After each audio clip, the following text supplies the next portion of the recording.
السلام علیکم ورحمۃ اللہ وبرکاتہ۔ آج میں ایک ایسے ٹاپک پر بات کرنے والا ہوں جو صرف ایک عبادت نہیں بلکہ ایک کمپلیٹ فائنینشیل سسٹم بھی ہے۔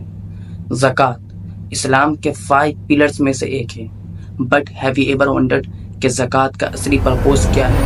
ہو شوڈ پے اٹ، کتنا دینا ہے، اور اگر کوئی زکوٰۃ نہیں دیتا تو اس کا انجام کیا ہو سکتا ہے؟ اگر آپ کا بھی یہی کوشچن ہے دین اسٹے ٹیونڈ، کیونکہ آج کی ویڈیو آپ کی ساری کنفیوژن دور کر دے گی۔ زکوٰۃ بیسکلی ایک ڈیوائن ٹیکس ہے جو اللہ نے سوسائٹی میں اکنامک بیلنس کریٹ کرنے کے لیے فرض کیا ہے۔ اٹس ناٹ جسٹ چیریٹی بلکہ ایک سوشل رسپانسبلٹی بھی ہے جو ڈائریکٹلی ویلتھ پیوریفیکیشن اور سوشل جسٹس کے لیے بھی ہے۔ سورہ بقرہ آیت نمبر 110، اللہ تبارک و تعالیٰ نے فرمایا اقیموا الصلاۃ، نماز قائم کرو، وآتوا الزکوٰۃ، اور زکوٰۃ ادا کرو، وما تقدموا لانفسکم من خیر، جو بھلائی تم اپنے لیے آگے بھیجو گے تجدہ عند اللہ، اسے اللہ کے یہاں پاؤ گے۔ ان اللہ بما تعملون بصیر، بے شک اللہ تمہارے اعمال کو دیکھ رہا ہے۔ مسند احمد حدیث نمبر 8975 میں رسول اللہ صلی اللہ علیہ وسلم نے فرمایا ادوا الزکوٰۃ، زکوٰۃ ادا کرو، فانھا طہرۃ لکم، یہ تمہارے مال اور نفس کے لیے پاکیزگی کا ذریعہ ہے۔ آج کل ہر کوئی چاہ رہا ہے کہ پیسہ گرو کرے، بزنس ایکسپینڈ ہو اور بینک بیلنس فل لوڈڈ رہے، but have you ever thought the money you want does it really belong to you? زکوٰۃ صرف ایک ڈونیشن نہیں ہے، یہ ایک فرض ہے جو آپ کے مال کو کلین کرتا ہے اور برکات لاتا ہے۔ اسلام ایک پرفیکٹ سسٹم دیتا ہے جو انشور کرتا ہے کہ ایک مال صرف کچھ لوگوں تک لمیٹڈ نہ ہو۔ It's not just about giving, it's about purifying your wealth. سورہ توبہ آیت نمبر 103 میں اللہ تبارک و تعالیٰ نے فرمایا خذ من اموالہم صدقۃ تطہرہم وتزکیہم بہا، ان کے مالوں میں سے زکوٰۃ لے کے اس سے ان کے ظاہر کو پاک اور ان کے باطن کو صاف کر دے۔ سوچو، ایک چھوٹا سا 2.5% کا حصہ دینا آپ کے مال کو ملٹیپلائی کر سکتا ہے۔ It's not a loss, it's an investment for both دنیا اینڈ آخرہ۔ کون زکوٰۃ دینے کا ذمہ دار ہے؟ صاحب نصاب کون ہے؟ زکوٰۃ ہر اس شخص پر فرض ہے جو صاحب نصاب ہو۔ مطلب اگر کسی کے پاس 87.48 گرام سونا یا 612 یا 36 گرام چاندی ہو، یا پھر اس کے پاس 87.48 گرام سونا یا 612.36 کے برابر مال کیش میں ہو یا بینک میں ہو یا کسی بھی صورت میں ہو جو 1 سال تک اس کے پاس رہے تو اس پر زکوٰۃ فرض ہے۔ نصاب کا تعین گولڈ یا سلور دونوں میں سے کسی ایک کے مطابق کیا جا سکتا ہے۔ اکثر اسکالرز سلور کو پریفر کرتے ہیں کیونکہ اس سے زیادہ لوگ دینے کا مستحق ہوتے ہیں۔ اب کوشچن یہ ہے زکوٰۃ کس کو دینی چاہیے؟ زکوٰۃ صرف کسی بھی غریب کو دے دینا انف نہیں ہے۔ اللہ نے قرآن میں کلیئر کیٹیگریز بتا دی ہے جنہیں زکوٰۃ ملنی چاہیے۔ سورہ توبہ آیت نمبر 60 میں اللہ تبارک تعالیٰ فرماتے ہیں انما الصدقات للفقراء والمساکین والعاملین علیہا والمؤلفۃ قلوبہم وفی الرقاب والغارمین وفی سبیل اللہ وابن السبیل فریضۃ من اللہ واللہ علیم حکیم۔ اللہ تبارک تعالیٰ نے 8 کیٹیگری بتایا۔ نمبر 1 للفقراء، فقراء کے لیے۔ فقیر وہ ہوتا ہے جس کے پاس کچھ بھی نہ ہو، نہ مال، نہ جائیداد، نہ پیسہ۔ آج کے دور میں یہ وہ لوگ ہو سکتے ہیں جو بے گھر ہیں، سڑکوں پر رہتے ہیں، یا جو کسی شدید مالی بحران کا شکار ہے۔ صحیح بخاری حدیث نمبر 1476 میں اللہ کے رسول صلی اللہ علیہ وسلم نے فرمایا مسکین وہ نہیں جو 1 یا 2 لقمے مانگ کر چلا جائے، بلکہ حقیقی مسکین وہ ہے جو سوال نہیں کرتا مگر اس کی حالت ایسی ہوتی ہے کہ وہ مدد کا محتاج ہوتا ہے۔ نمبر 2 میں فرمایا اللہ تبارک تعالیٰ نے والمساکین، مساکین کے لیے۔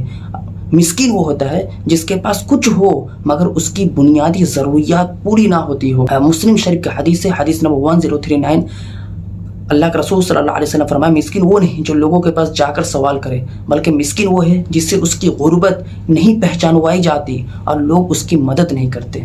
والعاملین علیہا، زکوٰۃ کے کام پر مقرر افراد، یہ وہ لوگ ہوتے ہیں جو زکوٰۃ جمع کرتے ہیں، حساب کتاب رکھنے اور مستحقین میں تقسیم کرنے کے لیے مقرر کیے جاتے ہیں۔ والمؤلفۃ قلوبہم، جن کے دل جوڑنے ہو، یہ وہ لوگ ہوتے ہیں جو اسلام کی طرف مائل ہو یا جو نئے مسلمان ہوں اور مالی مدد سے ان کا ایمان مضبوط ہو سکتا ہے۔ اگر دیکھا جائے نان مسلم جو اسلام قبول کرنے کے بعد اپنے خاندان یا سوسائٹی کی طرف سے بائیکاٹ کا شکار ہو جاتے ہیں اور مالی مشکلات میں آ جاتے ہیں، اور غیر مسلم جو اسلام کو سمجھنا چاہتے ہیں مگر ان کے حالات مدد کے متقاضی ہیں، وفر رقاب غلاموں کا آزادی کرانے میں، یہ ان غلاموں کی مدد کے لیے ہے جو اپنی آزادی حاصل کرنے کے لیے کوشش کر رہے ہیں۔ اس ٹائم دیکھا جائے تو آج جسمانی غلامی تو بہت حد تک ختم ہو چکی ہے، لیکن آج کے ٹائم میں یہ ڈیبٹ سلپس یا ہیومن ٹریفکنگ وکٹمز کی مدد کے لیے دیا جا سکتا ہے۔ جیلوں میں قیدی جو مالی مجبوری کی وجہ سے جرمانہ ادا نہیں کر سکتے، ان کی رہائی کے لیے مدد کرنا بھی اس زمرے میں آ سکتا ہے۔ صحیح بخاری حدیث نمبر 2518 میں اللہ کے رسول صلی اللہ علیہ وسلم نے فرمایا، جو کسی غلام کو آزاد کرے اللہ قیامت کے دن اس کے ہر پارٹ کے بدلے اس کا ایک پارٹ جہنم سے آزاد کرے۔ والغارمین مقروضوں کے لیے، یہ وہ لوگ ہیں جو جائز ضرورت کے لیے قرض لے چکے ہوں اور ادا کرنے کی استطاعت نہ رکھتے ہو۔ اگر اس ٹائم دیکھا جائے یہ وہ لوگ ہیں جو کاروبار نقصان یا کسی بیماری کی وجہ سے قرض میں ڈوب چکے ہیں، وہ افراد جنہوں نے بچوں کی تعلیم، شادی یا صحت کے لیے قرض لیا ہو اور واپس کرنے کے قابل نہ ہوں۔ سنن ترمذی حدیث نمبر 1306 میں اللہ کے رسول صلی اللہ علیہ وسلم نے فرمایا، جو شخص کسی تنگ دست کا قرض معاف کر دے یا اسے مہلت دے، اللہ اسے قیامت کے دن اپنے عرش کے سائے میں جگہ دے گا۔ وفی سبیل اللہ، اللہ کے راستے میں، یہ زکوٰۃ ان لوگوں کے لیے ہے جو اسلام کی سربلندی کے لیے کام کر رہے ہیں۔ اس ٹائم دیکھا جائے تو وہ تنظیمیں جو دینی تعلیم، اسلامی ریسرچ اور دعوت و تبلیغ کے لیے کام کر رہی ہے، غریب طلباء جو مدارس، اسکولوں اور یونیورسٹیوں میں دینی تعلیم حاصل کر رہے ہیں۔ صحیح بخاری حدیث نمبر 2840 اللہ کے رسول صلی اللہ علیہ وسلم فرمایا، جو شخص اللہ کے راستے میں مال خرچ کرے وہ ایسا ہے جیسے اس نے 700 گنا زیادہ ثواب کمایا ہو۔ وہ اپنی سبیل مسافر کے لیے یا ان مسافر کے لیے ہے جو راستے میں مالی مشکلات کا شکار ہو گئے ہوں۔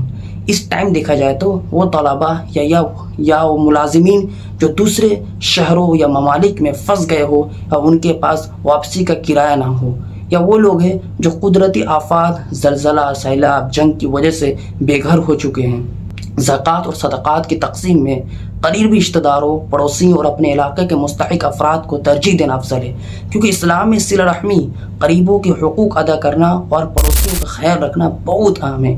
سنن نسائی کی حدیث نمبر 2582 رسول اللہ صلی اللہ علیہ وسلم نے فرمایا، افضل صدقات، سب سے افضل صدقہ اعلیٰ ذی الرحم الکاشی، رشتہ داروں کو دینا ہے جو دشمنی رکھتا ہو۔ اس حدیث میں رسول اللہ صلی اللہ علیہ وسلم نے صدقہ کرنے کا بہترین اصول بتایا۔ اس کے مطابق ذی الرحم سے مراد ہے قریبی رشتہ دار ہیں۔ کاشی کا مطلب وہ رشتہ دار جو کسی وجہ سے دل میں بغض یا ناراضی رکھتا ہو۔ یہ تعلیم ہمیں بتاتی ہے کہ صدقہ صرف عام مستحقین کو نہیں بلکہ ان رشتہ داروں کو دینا زیادہ افضل ہے جو ہم سے ناراض ہے، یا یہ رشتے جوڑنے اور دلوں کی دوریاں مٹانے کا ذریعہ بھی بن سکتا ہے۔ اگر کوئی شخص زکوٰۃ نہیں دیتا تو ایسے شخص کے بارے میں اللہ تبارک تعالیٰ نے قرآن پاک آیت نمبر 34 میں فرمایا ہے، والذین یکنزون الذھب والفضة، اور وہ لوگ جو سونا اور چاندی جمع کرتے ہیں، ولا ينفقونها فی سبیل اللہ، اور اسے اللہ کے راستے میں خرچ نہیں کرتے، فبشرهم بعذاب علیم، تو انہیں دردناک عذاب کی خوشخبری دو۔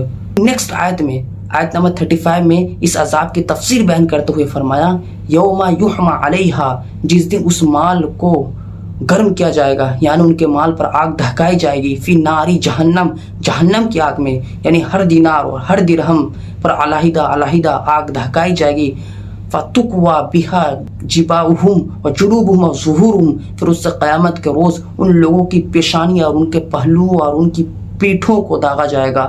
جب بھی یہ دینار و درہم ٹھنڈے پڑ جائیں گے تو ان کو دوبارہ دن بھر تپایا جائے گا، اور وہ دن 50,000 سال کے برابر ہوگا، اور انہیں ملامت کرتے ہوئے کہا جائے گا، ھذا ما کنزتم لانفسکم، یہ وہی ہے جو تم نے اپنے لیے خزانہ بنا کر رکھا تھا، فذوقوا ما کنتم تکنزون، پس چکھو اس مال جمع کرنے کا مزہ جو تم جمع کرتے تھے۔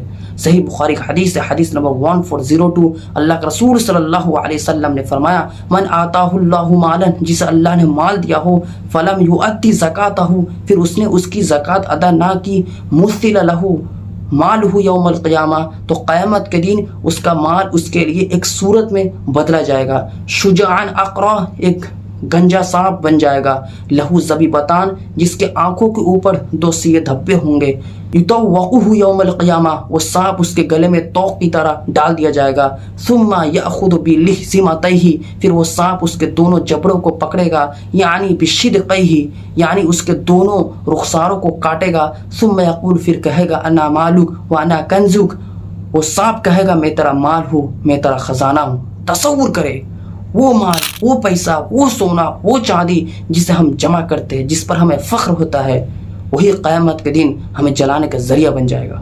تھنک اباؤٹ اٹ، کیا ہماری کمائی ہمارے لیے جنت کا ذریعہ بنے گی یا جہنم کا؟ کیا ہم اپنے مال کا زکوٰۃ ادا کر رہے ہیں؟ Islam teaches us that money is not just to collect, it's to share and purify۔ زکوٰۃ وہ پاکیزہ عمل ہے جو نہ صرف غریبوں کی مدد کرتا ہے بلکہ ہمارے مال کو اللہ کی بارگاہ میں قبولیت کا ذریعہ بناتا ہے۔ زکوٰۃ دیجیے تاکہ آپ کا مال آپ کے لیے عذاب نہیں نجات بنے۔ اپنی دولت کو اللہ کے رضا کے لیے خرچ کرو، کیونکہ جو اللہ کے لیے دیتے ہیں وہ کبھی خسارے میں نہیں رہتے۔ السلام علیکم ورحمۃ اللہ وبرکاتہ۔